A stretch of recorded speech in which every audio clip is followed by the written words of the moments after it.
US 뱅크에서 미군들에게 설문조사를 했다고 합니다. 2016년도입니다. 당신은 당신의 삶에 대해서 만족하십니까?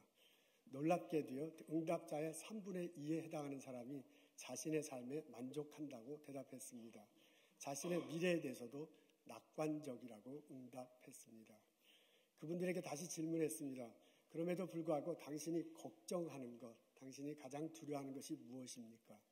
답은 돈이었습니다. 52%, 응답자의 52%가 개인 재정에 대해서 우려하고 있습니다. 47%는 각종 대출한 것 어떻게 상환할 것인가 걱정하고 있습니다. 55%는 예상치 못한 일이 벌어졌을 때 그것에 대비한 돈이 있어야 되는데 제대로 저축하지 못했다는 것에 대해서 두려워한다고 합니다. 이상하지 않습니까?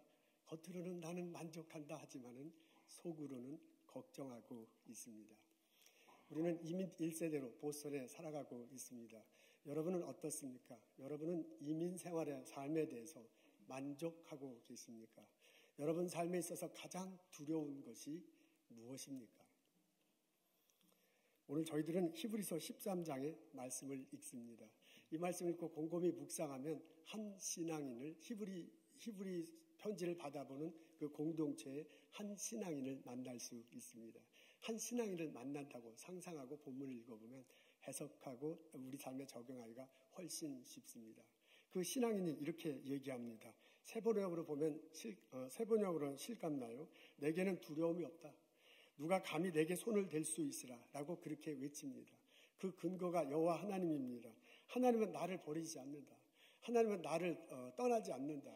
그 하나님은 나를 영원히 도와주실 거다. 그래서 나는 결코 두려워하지 않겠다라고 선포합니다. 5절과 6절의 내용이 바로 그것입니다.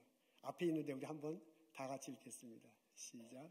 내가 결코 너희를 버리지 아니하고 너희를 떠나지 아니하리라 하였으며 그러므로 우리가 담대히 말하되 주는 나를 돕는 이시니 내가 무서워하지 아니하겠노라. 사람이 내게 어찌하리요. 이런 신앙 고백과 함께 이런 태도로 나는 삶을 살겠다라고 그렇게 선포하고요. 자신 앞에 있는 돈 문제에 대해서 이렇게 말하고 있습니다. 5절 앞부분에 말합니다. 돈을 사랑하지 말고 있는 바를 족한 줄로 알아. 세번역에 보면 이렇게 나와 있네요. 돈을 사랑함이 없이 살아야 하고 지금 가지고 있는 것을 만족해야 합니다. 주님께서 말씀하십니다. 라고 이렇게 적혀져 있습니다. 만족이라는 그런 단어가 나옵니다. 영어로 보니까 be content with what you have 라는 그런 표현으로 되어 있어요. 뭐 문법상으로는 아니지만은 이렇게 배열된 것으로 보면 이렇게 해석하고 받아들일 수 있습니다. What you have, 너 가지고 갖고 있는 무엇을 갖고 있느냐, 그것을 갖고 있는 것으로 만족하느냐라는 것으로 해석하고 받아들일 수 있습니다. 그런 질문 앞에 뭐가 있냐면 돈이 있네요. 그런 질문 뒤에 뭐가 있냐면 하나님이 말씀하셨다는 내용이 나옵니다. 뭐 문법상으로는 아니지만은 이렇게 내용을 해석하고 우리들 삶에 적용하자 보면 하나님이 히브리 기자에게 물어보는 것으로 받아들일 수 있습니다. 너는 너가 가진 것에 대해서 만족하고 살아가느냐? 너에게 그렇게 만족함을 주는 것이 돈인가? 너에게 그렇게 만족함을 주는 것이 하나님의 말씀인가? 라고 묻는 것으로 받아들일 수 있습니다. 이 구절이 있는 이 질문이 있는 구절을 곰곰이 읽어보면 사람의 감정을 표현하는 동사가 3개가 나옵니다. 하나는 뭐냐면 사랑한다고요. 또 하나는 만족한다고요. 또 하나는 두려워한다라고 그런 사람의 감정을 표현하는 동사가 나옵니다. 그것과 연관시켜서 우리는 이 질문을 이렇게 해석하고 받아들일 수 있습니다. 나는 무엇을 사랑하는가? 내가 사랑하는 것이 돈인가 하나님인가? 나는 무엇에 만족하는가? 내가 만족하는 것이 돈인가 하나님인가? 나는 무엇 때문에 두려워하는가? 내가 돈 때문에 두려워하는가? 아니면 하나님이 있어서 어떤 상황이라도 평안함을 갖는가? 라고 묻는 것으로 받아들일 수 있습니다. 오늘 본문 속에 만나는 신앙인은 얼핏 보면은 나는 하나님을 사랑하고요. 그분만으로 만족하고 그분이 없다면 두려울 듯 이렇게 말을 합니다. 근데 가만히 보면 그렇지 않다는 것을 알 수 있습니다. 하나님은 히브리서 기자를 통해서 뭐라 하면 돈을 사랑하지 말라라고 그렇게 말했거든요. 자기가 가지고 있는 것을 만족하라고 말했거든요. 그래서 오늘 본문 속에서 만나는 신앙인들 곰곰이 본문을 묵상을 하고 그 사람의 마음 상태를 이렇게 추리해 보면 이분은 왔다 갔다 합니다. 한때는 돈을 사랑하는 그런 상태에 있을 때가 있습니다. 그리고 또 한때는 여호와 하나님을 사랑하는 그런 상태에 있어요. 이 상태에서 왔다 갔다 하는 그 신앙인에게 하나님이 히브리서 기자를 통해서 말해주고 있습니다. 돈을 사랑하지 말고 하나님을 사랑하라. 돈 때문에 만족함이 아니라 하나님 때문에 만족하거라.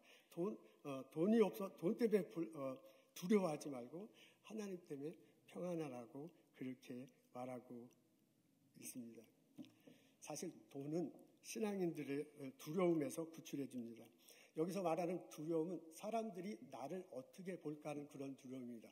본문을 계속 읽어보면 이 사람이 뭘 두려워하냐면 돈 자체보다도 돈이 있고 없고에 따라서 다른 사람이 나를 어떻게 대할까 그것에 대해서 굉장히 두려워하고 있습니다. 그래서 마지막에 뭐라고 질문하냐면 사람이 내게 어찌하겠는가라고 그렇게 질문하는 것입니다. 내가 돈이 재정이 넉넉할 때하고 넉넉지 못할 때 사람들이 나를 대하는 태도가 다르다는 것 너무나 잘 압니다. 비행기를 타면 확연하게 나타나요. 1등석 타는 것과 3등석 타는 것은 많은 차이가 있을 것입니다. 3등석도 보니까요. 3등석 맨 앞에 앉는 거하고 디스카운트에 디스카운트를 받아서 맨 뒤에 화장실 옆에 앉는 거하고는 상당히 많은 차이가 집니다. 웬만하면 좋은 대접을 받고 살고 싶은 게 우리들의 욕심입니다. 돈이 있으면 몸 관리도 잘해서 건강할 것입니다. 공부하는데도 마음대로 할 수 있을 거고요. 우리 과학자들도 펀드가 충분하면 정말 그것만 연구에만 집중할 수 있습니다. 내가 이렇게 옷을 잘 차려입고요. 좋은 몸가짐을 갖고 있으면 다른 사람이 나에 대한 태도가 확실히 달라집니다. 사람들이 나를 어떻게 볼까? 그 눈빛의 온도 차이 때문에 내 감정의 변화가 생기냐잖아요. 그것이 의식돼요. 그것이 염려돼요. 그것이 두려운 게 우리들 사람들의 솔직한 상황입니다. 여러분 돈이 많으면 만족함도 높습니다. 생활 수준도 나아지는데 훨씬 좋은 집에서 훨씬 좋은 차를 타고 다니는데 만족스럽지. 그게 당연하지. 그게 싫은 사람이 어디 있겠습니까? 다른 사람들이 나를 바라보는 시선의 차이도 분명히 있는데 그것을 싫어할 사람이 누가 있겠습니까? 그 돈을 사랑하고 싶습니다. 그 돈을 쫓아가고 싶습니다. 그러다 보면 아무것도 안 보이고요. 나와 돈밖에 안 보여요. 그러다 보면 내 주변에 있는 사람들 아무것도 보이지 않습니다. 자기와 돈만 보이는 그 상태에 오늘 히브리서에서 만나는 사람이 한때는 빠져 있었습니다. 하나님은 신앙인을 두려움에서 구원해 주십니다. 하나님이 이 세상을 만드시고 운행하셨다. 세상 온갖 것을 만드시고요. 사람을 창조하시고 그것을 복종하고 다스리게 생육하고 번성하라고 복을 내려주셨습니다. 이것을 누리지 못하고 쫓겨났잖아요. 그래서 하나님이 만드신 동산에서 하나님과 더불어 있어야 되는데 그것을 나와서 하나님 없는 곳에서 우리 인간 혼자 살아 있었습니다. 이런 우리들에게 예수님을 보내주셨습니다. 이제 예수님을 믿음으로써 그의 피의 공로에 임집어서 우리가 하나님 앞에 갈 수 있어요. 그 하나님이 내게 말씀해 주셔요. 오늘 히브리서 통해서 말하잖아요. 내가 너와 함께 할 거다. 내가 너를 버리지 않을 거다. 내가 너를 도와줄 거다. 두려워하지 말 거다. 하라. 라고 그렇게 하나님이 말씀해 주십니다. 내가 이것을 마음속으로 받아들인다면, 내가 이것을 믿고 살아간다면 다른 사람이 나를 어떻게 볼지 별로 의식이 안 돼요. 나와 하나님과의 풍성한 관계가 형성된다면 그것 때문에 그 사람의 나를 바라보는 시선이 어떤지도 그 온도 차이가 어떤지도 별 상관이 없어. 내 앞에 하나님이 있다는 것만으로 나는 만족하며 살아갈 수 있습니다. 두려움 없이 살아갈 수 있습니다. 이렇게 풍성한 교제가 이루어질 때 내 영혼에는 평안이 옵니다. 다른 어떤 것에서 만족함을 얻을 수 없습니다. 그래서 복음성가에도 그렇잖아요. 사람이 보고 세상을 볼 때 만족함이 없었네. 그분만으로 나는 만족하다라고 콧노래 부르면서 살아갈 수 있습니다. 그분을 모시고 살다 보면 그분을 사랑하게 되고 그러다 보면은 다른 것들은 잘 안 보입니다. 하나님과 나 자신만 보여. 하나님 앞에 있는 나 자신만 보여. 그 하나님이 사랑하는 다른 사람들이 보여. 그래서 하나님과 내가 그 하나님이 사랑하는 다른 사람과 더 더불어 살아가는 그 상태에 히브리서에 나와 있는 기자가 그 사람이 빠져 있는 적도 있었습니다. 오늘 이 신앙인은 이 두 상태를 왔다 갔다 합니다. 한때는 돈을 사랑하는 상태에 있다가 또 한때는 하나님을 사랑하는 그런 상태에 있습니다. 이런 사람에게 하나님은 히브리서 기자를 통해서 말해주고 있습니다. 돈을 사랑하지 말고 하나님을 사랑하거라. 저는 돈 자체가 문제가 된다고 생각하지 않습니다. 성경 어디에도 돈 자체가 나쁘다고 말하지 않습니다. 돈은 가치 중립적입니다. 어떻게 버는가, 어떻게 사용하는가에 따라서 상당히 많이 달라집니다. 그것은 마치 칼과 같습니다. 칼을 의사가 들고 있으면 사람을 수술하는 아주 좋은 도구입니다. 근데 그 칼을 강도가 가지고 있으면 사람을 해치는 아주 나쁜 도구가 됩니다. 돈도 그렇습니다. 어느 누구가 어떻게 벌고 어떻게 사용하느냐에 따라서 상당히 많은 차이가 납니다. 성경이 경고하는 것은 돈을 버는 것이 아닙니다. 성경이 경고하는 것은 돈을 사랑하는 것, 그것이 문제다라고 말하고 있습니다. 오늘 본문에 보면 돈을 사랑하기 때문에 나타나는 부작용을 두 가지 언급합니다. 하나는 뭐냐면 여호와 하나님으로부터 멀어집니다. 하나님이 함께 하시는데 내가 너와 함께 할 것이다. 내가 너를 떠나지 않을 것이다. 내가 너를 도와줄 것이다. 두려워하지 말라라고 그렇게 말을 함에도 불구하고 그 하나님의 내 마음을 들이지 못합니다. 그 하나님 때문에 살아가지 못해. 그 하나님을 사랑하지 못합니다. 또 한편으로는 사람에 대한 부작용이 일어납니다. 사람들을 사랑하고 사람들을 섬기고 사람들에게 나눠주며 살아야 되는데 그렇지 못하며 살아가는 부작용이 생깁니다. 그래서 오늘 본문에 보면 1절에서 4절에 이런 내용이 나옵니다. 형제자매를 사랑하라. 그리고 뭐라고 하냐면 손님이 찾아왔을 때 그 손님을 잘 맞아주라 라고 그렇게 말하고 있습니다. 너와 함께 있는 사람이 감옥에 있으면 그 감옥에 찾아가고 억눌린 상황에 있으면 그 억눌린 사람 얘기를 들어주고 함께하라 그렇게 권면하고 있습니다. 이거는 초대교회 상황을 말하는 거예요. 초대교회는 예수를 전하는 것이 힘들었습니다. 예수님 전하기 때문에 핍박받는 사람들이 아주 많았습니다. 그분들이 한 곳에 있지 않고 이쪽 저쪽 다니면서 말씀을 전했는데요. 이분들이 손님으로 오면 환영해줘요. 집안에 모시고 먹고 자고 해야 이분들이 거기서 먹고 자고 말씀을 전하는데 그렇게 하지 않는 거야. 그러니까 그렇게 해라 그런 얘기입니다. 이분들이 말씀을 전하다가 감옥에 갇히기도 합니다. 핍박을 받고 막 매도 맞습니다. 그 사람들 찾아가라. 찾아가서 도와주고 격려하라 라고 그렇게 말하는 것입니다. 초대교회 시절에는 이단의 가르침들이 참 많았습니다. 그 이단의 가르침과 더불어서 살다 보면 가정을 소홀히 하게 되고요. 그 이단의 가르침과 더불어 지나다 보면 남자와 여자가 건강하게 가정을 이루지 않는 다른 형태의 모습을 보이기도 했습니다. 그걸 경고하는 거예요. 그래서는 안 된다라고 지금 하나님이 말하고 있습니다. 이걸 뭉뚱그려서 뭐라 하면 형제를 사랑하라. 자매를 사랑하라 라고 그렇게 말해요. 이렇게 하나님을 사랑하고 형제자매를 사랑하고 그렇게 살아가야 되는데 돈을 사랑하고 돈에 눈이 팔려서 하나님을 잃어버리고 형제자매를 잃어버린 것, 그것을 경고하는 것입니다. 그것을 안타까워서 말씀하는 것입니다. 하나님은 히브리서 기자를 통해서요, 그 히브리서를 읽는 그 신앙인에게, 오늘을 사는 우리들에게 권면하고 있습니다. 돈을 사랑하지 말고 하나님을 사랑하라. 돈 때문에 만족하지 말고 하나님 때문에 만족하거라. 돈 때문에 두려워하지 말고 하나님이 있기 때문에 그것을 가지고 평안하거라. 이 하나님 말씀이 오늘을 사는 나에게도 선명하게 들리기를 기도합니다. 원시인들은 생존에 대한 두려움이 많이 있었을 것입니다. 원시인들은 자기보다 큰 동물을 만나면, 자기보다 힘센 동물을 만나면 도망가야 했을 것입니다. 원시인들은 먹을 것을 걱정할 수밖에 없었습니다. 항상 열매가 나무에 있는 것이 아니잖아요. 겨울이 있고 그 겨울에는 따먹을 열매가 없는데, 어매가 없는데 그때는 죽을지도 모르거든요. 그래서 그 열매를 저축해야 하는 그런 입장에 있었을 것입니다. 원시인들은 생존에 대한 자기가 죽을까 봐 걱정하는 그 두려움이 기본적으로 있었습니다. 그 원신의 본능적 그것이 우리 사람들 모두에게는 있습니다. 우리 모두에게는 그 두려움이, 생존에 대한 두려움이 있습니다.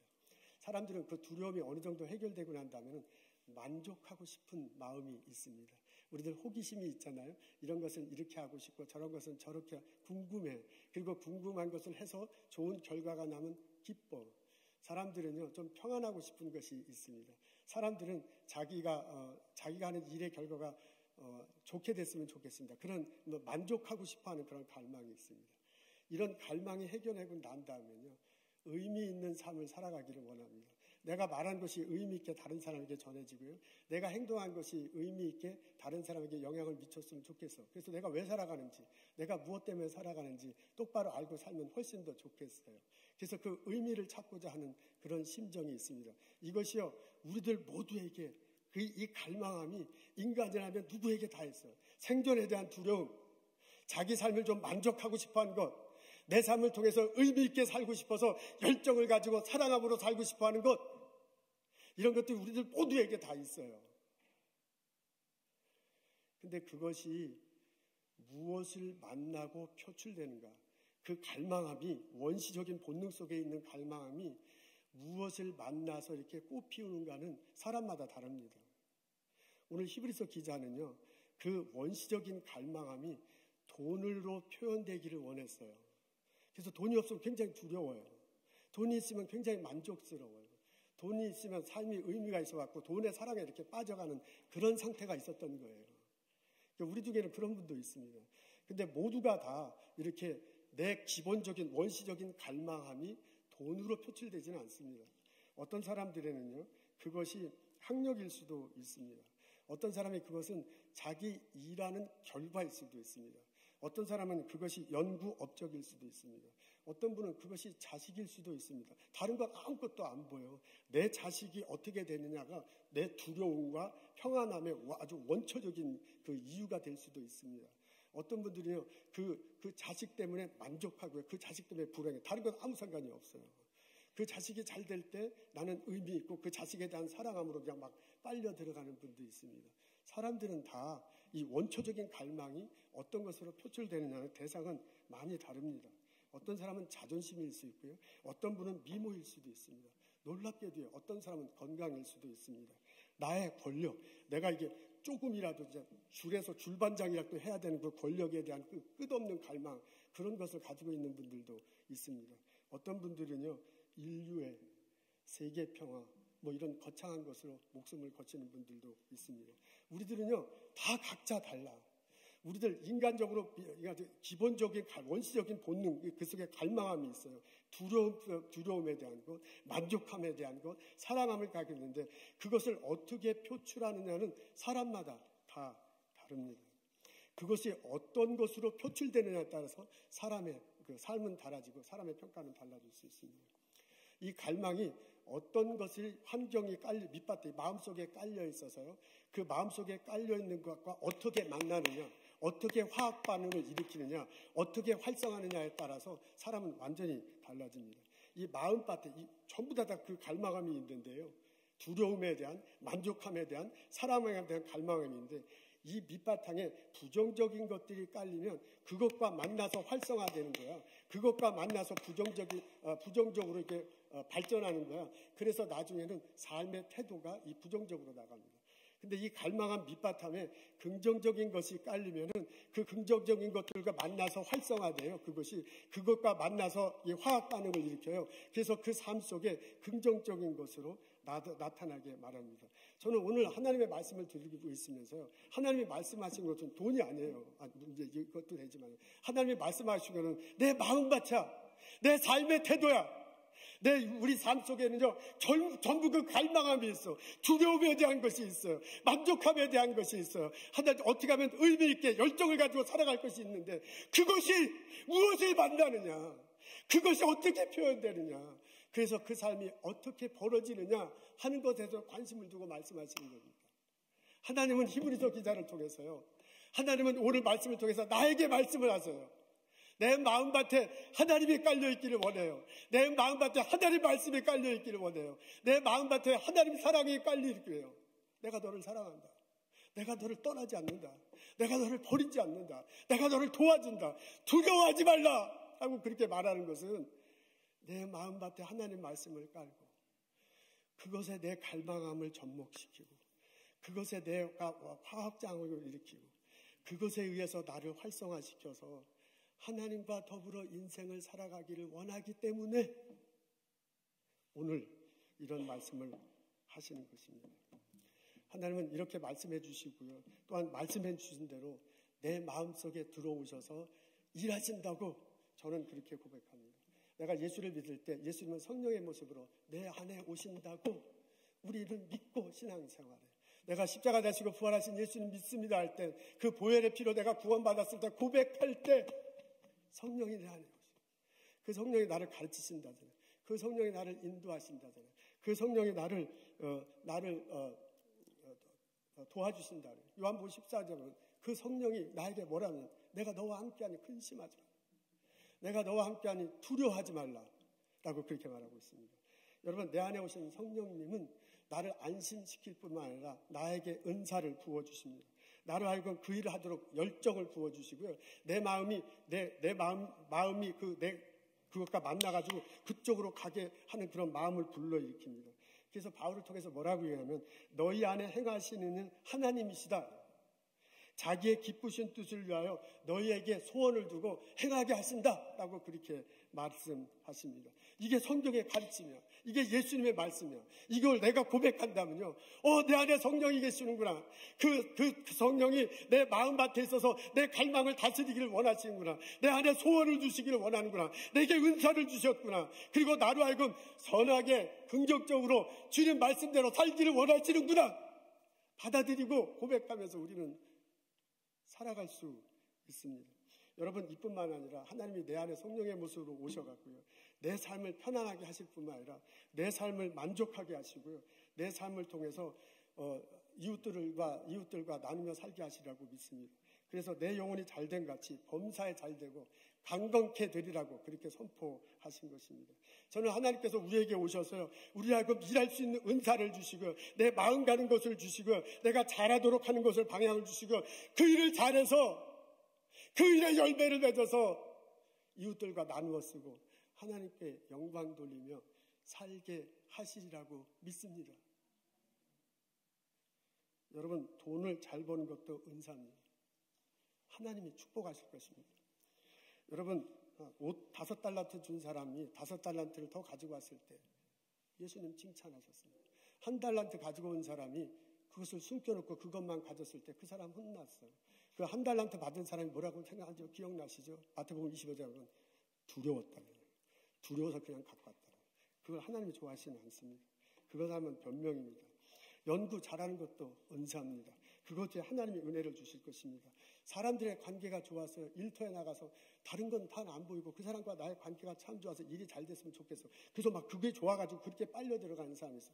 나는 하나님이 그렇게 그분을 쓰신다고 믿습니다. 그것도 하나님의 축복입니다. 내가 가장 잘하는 것, 내가 가장 하고 싶은 것, 내 마음이 가고 열정이 가는 것, 그게 어떤 것이든지 그대로 살아가는 것이 은혜입니다. 근데 그것이 하나님 말씀 안에 있는가? 그 과정과 결과를 통해서 사람을 나눠주고 형제자매를 사랑하고 그들을 섬기는가? 그것이 체크업되고요. 그것과 함께 간다면 내 마음속의 은사는, 내 마음속의 열정은, 내게 주신 일터는 하나님의 축복입니다. 그것을 누리며 살아가는 나와 여러분 되시기를 주님의 이름으로 축원합니다. 하나님은 나에게 은사를 주시고 하나님은 나에게 열정을 주시고 그리고 그 하나님은 나를 통해서 열매 맺기를 원하십니다. 그 하나님은 내가 있어서 내 일터가 잘 되기를 원하고 그 하나님은 내가 있어서 이 땅이 잘 되기를 원하고 그 하나님은 내가 있어서 하나님 영광 받으시기를 원합니다. 그 하나님 붙들고 그 말씀대로 열심히 살아가는 나와 여러분 되시기를 주님의 이름으로 축원합니다. 이광희 씨라는 분이 있습니다. 이분이 패션 디자이너예요. 한국의 0.1%에 해당하는 사람만이 이 사람의 옷을 입을 수 있다고 합니다. 진짜 그런가요? 역대 대통령 부인들이 전부 이분이 만들어준 옷만 입는다고 합니다. 앞에 있는 분이 이명박 대통령 부인이시죠. 이분이 권사님이실 건데 소망교회인가요? 그래서 제가 이렇게 해놨습니다. 이분도 김윤옥 여사도 김윤옥 권사님도 이광희 씨가 만든 옷만 입는다고 합니다. 저 옷을 가지고 교회 갈 때도 입었을까 궁금합니다. 하여간 저는 처음 들어보는, 신문 인터뷰를 봤을 때 처음 들어보는 사람인데 이분이 한국에서 가장 잘 나가는 패션 디자이너라고 합니다. 이광희 씨가 아프리카 수단에 많은 관심을 갖고 있습니다. 기도하고 자신의 온 재산을 쏟아붓고 있습니다. 탤런트 김혜자 씨와 함께 수단에 처음 방문했는데 그때 갈 때가 여름이었는가 봐요. 여름이라 아무것도 없어. 먹을 것도 없고 그냥 허허벌판에 좀 이렇게 그분들 좀 검으신 분들만 이렇게 왔다 갔다 하는 거예요. 그래서 깜짝 놀라서 도대체 어떻게 먹고 사는가 했더니 먹을 게 전혀 없는데 그 여름에 그나마 먹을 수 있는 게 망고 나무였대요. 망고 열매야. 망고 열매 하나만 있으면 그걸 가지고 가족이 먹고 사는, 그걸로 먹어주는 거예요. 그 열매를 먹기도 하고 망고 열매를 팔아서 약간의 돈도 마련하는 거예요. 아니, 이 아무것도 먹을 게 없는데 어떻게 망고 열매는 먹을 수 있구나. 그래서 깜짝 놀라가지고 이 망고 열매가 한 가정에 하나씩만 있으면 그래도 굶어 죽지는 않겠구나 이런 생각이 들었습니다. 망고나무 하나 심는데 15불이래요. 15불에 한 가정이 막 1년을 먹고 사느냐 이런 상황이 벌어지는 거예요. 한국으로 돌아왔습니다. 그래서 당장 희망의 망고나무, 희망고라는 non-profit organization을 세웠습니다. 그리고 자기가 번 돈 다 여기다 쏟아부었습니다. 그리고 다른 사람들한테 광고를 하고요. 펀레이징을 했습니다. 그리고 이 망고나무를 심기 시작했습니다. 지난 10년 동안 톤즈, 우리 옛날에 신부 이야기할 때 생각나시는 분 있을 텐데 그 마을에 4만 그루의 망고나무를 심었습니다. 그것을 보고 남수단 정부에서 10,000평의 땅을 줬대요. 그리고 저렇게 건물을 지었어요. 복합센터인데 아이들 공부하기도 하고 남자들 와서 거기서 옷 만드는 것 배우기도 하고요. 그 다음에 여자들도 와서 남자들은 목공 기술, 여자들은 옷 만드는 것 이런 거 배운답니다. 아이들 와서 여기서 컴퓨터를 배우기도 한대요. 이분의 아버님이 목사님이셨네요. 전라남도 해남 땅에서 1950년대에 목회했습니다. 해남 땅에서 가장 작은 교회를 담임하셨습니다. 근데 이제 거기에 아주 시골이었었는데 그때는 이제 6.25 전쟁 끝나고 난 다음에 전쟁 고아들이 많이 있었는데 이 고아들이 갈 데가 없는 거야. 그래서 그 고아들이 막 이렇게 광주 이런 데 막 흩어져 있는 데를 모아다가 데려다가 거기서 같이 살았습니다. 그 고아들이 오는데 한센병, 이제 아시죠? 이제 문둥병 걸린 환자들도 많이 와서 처음에는 고아원만 있다가 나중에 고아들 있는 데 있고 한센병 가지신 분들하고 같이 격리해서 수용하면서 있었습니다. 이 고아원 출신들이 아주 유명한 사람들이 많대요. 오영석 한신대 총장도 이 고아원 출신이라고 합니다. 여러 사람들이 있던데 저는 이제 모르겠던데 그분들이 아마 한국 사회의 그 일꾼들인가 봅니다. 이광희 씨는 어렸을 때부터 이런 아빠와 엄마를 보고 자랐습니다. 자기 집에는 먹을 게 없는데 고아원 애들 먹을 게 없을까 걱정하고 있어. 아니 지금 내 딸은 자기도 못 먹겠는데 그런 사람을 보고 자랐습니다. 그런 그가 지금 이 사람 오빠는 이제 아버지 이어서 그 고아원을 하고 최근에 은퇴하셨더라고요. 이제 이런 이분이 지금은 한국에서 가장 잘 나가는 패션 디자이너가 됐습니다. 그 바람에 엄청난 부와 명예를 누리고 있습니다. 이광희 씨는 그것을 가지고 몽땅 다 아프리카에 쏟아붓고 있습니다. 그런 아버지와 엄마는 전혀 다른 일터에서 일을 하고 살았지만 아버지와 엄마가 보여준 신앙과 삶의 모습을 자기 일터에서 자기 방식으로 풀면서 적용하고 실천하며 살아가고 있습니다. 인터뷰를 이렇게 쭉 읽을 때 마지막에 뭐라고 적히냐면 나는 하나님 안에서 나의 삶이 만족스럽습니다. 저는 하나님이 계속해서 이분에게 은사와 열정을 쏟아 부어줬으면 좋겠습니다. 저는 이분이요 패션 디자이너에서 더 성장했으면 좋겠어요. 그리고 이분을 통해 아프리카 수단에 있는 어린이와 사람들이 삶의 환경이 점점점 나아지기를 그 과정과 결과를 통해서 하나님 영광 받으시기를 기도합니다. 오늘 저희들 히브리서 13장을 읽습니다. 이 히브리서 13장을 읽으면 히브리서 13장에 만날 수 있는 신앙인이 나에게 묻는 질문이 들립니다. 나는 무엇으로 만족하며 사는가? 기도하겠습니다. 하나님, 십자가에 달리시고 부활하신 예수님, 그분의 덧입어서 하나님 앞에 나아갑니다.